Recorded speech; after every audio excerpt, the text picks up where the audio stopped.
Hey everybody, Sonya here. I'm the new incoming executive director of the Rape Recovery Center.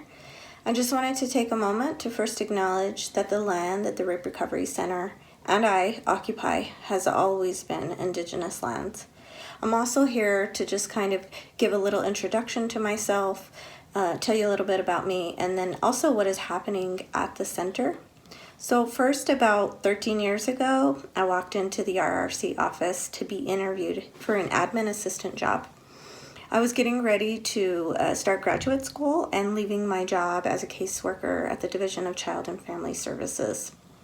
I didn't end up getting that admin job at the center, but you can fast forward. About 2 years ago, I began working part-time as a contract therapist to help the center with their wait list. I was doing that while also teaching full-time at the University of Utah. I've spent my career in a variety of roles that have all led me back here to where I am. I'm able to merge all of my passions and experience into one role. I'm deeply honored to be coming back behind giants in this work, and I'm prepared to work in collaboration with staff, board, and community to continue to move the work forward in a long-term and sustainable way. We are striving to be a place that is more accessible to survivors, while also moving our community forward in the goal of putting an end to sexual violence. I want to build trust with all of you, and especially our marginalized and underrepresented communities. I want the entire community to believe that our mission is for everyone. I'm hopeful that we're now digging into a new normal, where no matter the circumstances, we lead with compassion, while holding the critical needs of survivors and community at the forefront.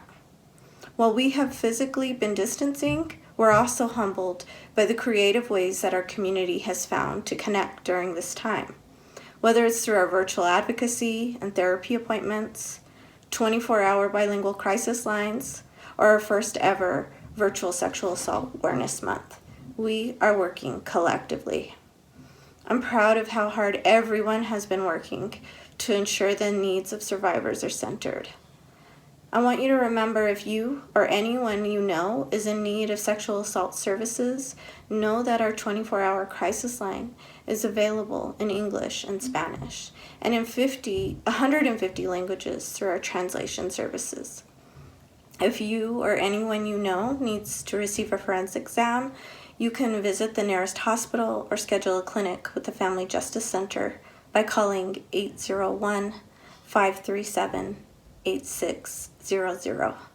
Both hospital and clinic options are available 24 hours a day, 7 days a week. You can also schedule an intake with us at 801-467-7282. Through our intake process, you can access our advocacy and short-term counseling services. I'm really excited to announce that our connections groups and our Grupo de Apoyo will be restarting next week. In order to get to know you all, I'm going to be hosting a live Q&A on Friday, May 15th at 5 p.m. Look out for instructions on how to submit questions. I look forward to sharing more about my vision and goals for the agency and to answer questions that you all have. I'm honored to be the new executive director of this agency. I ask that you continue to stand with us to end sexual violence and to create a world where healing and support is the only response after a sexual assault.